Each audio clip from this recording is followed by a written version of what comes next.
సమాజంలో ఇది సిగ్గుపడతారు, ఇది భయం చెప్పలేరు కాబట్టి ఇలాంటి దుర్మార్గమైన చర్యలు జరుగుతూ ఉంటాయి. నేనేమన్నానంటే మనం ఈ సమస్యలు వచ్చాక ఇలా బాధపడే కన్నా ప్రతి స్కూల్లో లేడీ టీచర్ టీచింగ్ లో డిఫరెన్స్ అలా కదా మా మండలంలో మీకు ఎంఈఓ ఎండిఓ మీ పరిధిలో ఏదో ఉంటారు, మిస్బిహేవింగ్ వ్యక్తులు ఉంటారు. వాళ్ళందరినీ ఐడెంటిఫై చేసి వాళ్ళని ఏటీలోనో ఇంకోటిలోనో ఇంకో పోస్టింగ్ వాళ్ళ పోస్టులు తీసేసి ఇంటికాడ కూర్చోబెట్టి వాళ్ళ పొట్ట మీద కొట్టమంటలా.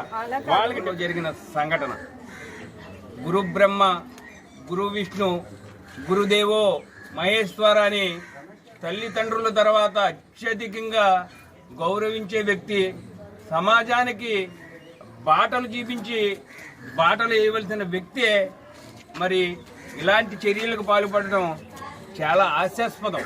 ఎందువల్లంటే అవన్నీ మాట్లాడుకుంటానికి కూడా నాకు మనసు రావట్లా, చాలా భారంగా మాట్లాడవలసి వచ్చిన పరిస్థితి. ఎందువల్లంటే మరి ప్రభుత్వాలు ఏం చేస్తున్నాయో నాకు తెలియట్లా. మరి నాడు నేడు విద్యా కమిటీ ఇవన్నీ చెప్పి ఇక్కడ ఉన్న కార్యకర్తలకి పోస్టులు ఎంచుకుంటాం, లేకపోతే ఏదైనా నిధులు వస్తే ఆ నిధులు పంచుకు తింటాకే తప్ప మరి విద్యా కమిటీ ఏం చేస్తుంది?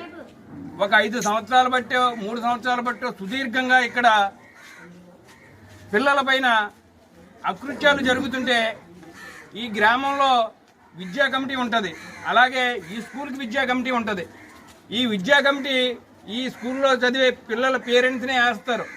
మరి వాళ్ళందరూ ఇక్కడ ప్రిన్సిపాల్ ఏం చేస్తున్నాడు, ఆయా ఏం చేస్తుంది, పిల్లలకు చదువు కరెక్ట్గా చెప్తున్నారా లేదా అన్న బాధ్యత విద్యా కమిటీ మీద కూడా ఉంటుంది. అసలు విద్యా కమిటీ ఏం చేస్తుందంటే వైఎస్ఆర్ భజన చేస్తుంది. మరి నిన్న మన మినిస్టర్ గారు అంటారు, మన నియోజకవర్గం మినిస్టర్తో ఉండటం చాలా గర్వకారణం.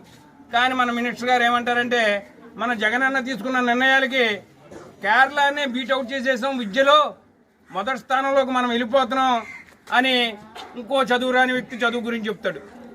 మరి ఇలాంటి చర్య జరిగితే నిన్న కంటి చూపు చర్యగా వచ్చేసి వెంటనే ఆయన సస్పెండ్ చేసేయండి, ఇక్కడ ఇలా చేసేయండి, వాడి మీద చర్యలు తీసుకోండి అంటాడు.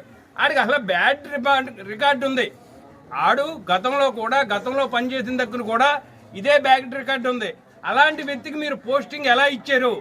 ఈ గ్రామంలో ఇలాంటి చర్యలు జరుగుతుంటే కంటి చూపు చర్యగా ఆయన అరెస్ట్ చేసేయండి, వాడిని సస్పెండ్లో పెట్టండి. ఈ చర్యలన్నీ చాలా తప్పుడు చర్యలు. విద్యా కమిటీ ఉందంటే ఆ పేరెంట్స్ ఇక్కడ ఏం జరుగుతుంది ఏంటి, ఈ గ్రామంలో ఏం జరుగుతుంది, ఈ స్కూల్లో ఏం జరుగుతుంది, వీళ్ళకి పౌష్టికాహారం సరిగ్గా ఇస్తున్నారా, వీళ్ళ స్కూళ్ళు సరిగ్గా అటెండ్ అవుతున్నారా అన్నది చూసుకోవాలి తప్ప ఎప్పుడు జగన్ భజన ఈ భజనతోటే మనకు సరిపోతుంది.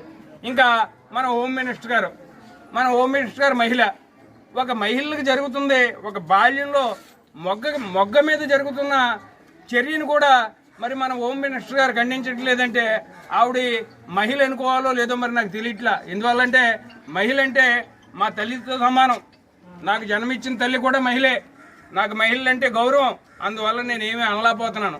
అలాగే వాసిరెడ్డి పద్మ గారు ఉన్నారు మనకి, ఆవిడ మహిళా కమిటీ చైర్మన్. దీని గురించి స్పందన లేదు. ఏదో నిన్న ఆయన కంటి చూపు జరిగా వచ్చి ఆయన సస్పెండ్ చేసేయండి, ఈయన ఇచ్చేసేయండి, మీరు కంటిన్యూ చేసేయండి అని ఒక కంటి చూపు చర్య చేస్తున్నారే తప్ప దీని మీద పూర్తి బాధ్యత లేదు. ఈ విధానం జరిగిన వాళ్ళందరినీ కూడా వెంటనే కఠిన చర్యలు తీసుకోవాలి. మండలంలో అలాగే నియోజకవర్గంలో ఇలాంటి మంచి బిహేవియర్ లేని వ్యక్తులను ఎవరినో ఐడెంటిఫై చేసి వెంటనే వాళ్ళని ఉద్యోగం నుంచి వెంటనే తొలగించాలని జనసేన పార్టీని డిమాండ్ చేస్తున్నాం. ఇది చాలా దుర్మార్గమైన చర్య. తండ్రి కంటే ఎక్కువగా గురువును గౌరవిస్తాం. మనకు జన్మ ఇచ్చిన తండ్రి కంటే గురువును ఎక్కువ గౌరవిస్తాం. ఆ గురువే ఇలాంటి ప్రవర్తన చేసినప్పుడు రాజకీయ పార్టీలు ఏదైనా సరే కానీ, రాజకీయంలో ఎవరు చేస్తున్నా కానీ, అది జగన్మోహన్ రెడ్డి అవ్వచ్చు, చంద్రబాబు నాయుడు అవ్వచ్చు, పవన్ కళ్యాణ్ అవ్వచ్చు, దీన్ని ఖండించవలసిన అవసరం ఉంది. మనం హోమ్ మినిస్టర్ గారు వెంటనే ఈ గ్రామానికి వచ్చి ఇక్కడ జరుగుతున్న చర్యలను, ఇక్కడ జరుగుతున్న నష్టాన్ని వెంటనే భద్రపు చేయాలని జనసేన పార్టీ డిమాండ్ చేస్తున్నాం. విద్యలో మనం ఏమి ఎదరగల్లా, కేరళనేం బీట్అవుట్ చేసేలా నేడు మాడు అని మీరు నిధులు తెచ్చుకుని మీ జేబులు నిండబెట్టుకుంటాకే మీ పబ్లిసిటీకే ఇదంతా ఉపయోగిస్తున్నారు. చిన్నపిల్లల మీద జరిగిన చర్యను వెంటనే మీరు చర్య తీసుకోకపోతే రాబోయే రోజుల్లో మీరు దీనికి మూల్యం చెల్లించుకుంటారని జనసేన పార్టీని డిమాండ్ చేస్తున్నాం. ఎమ్మెల్సీ వచ్చి అదే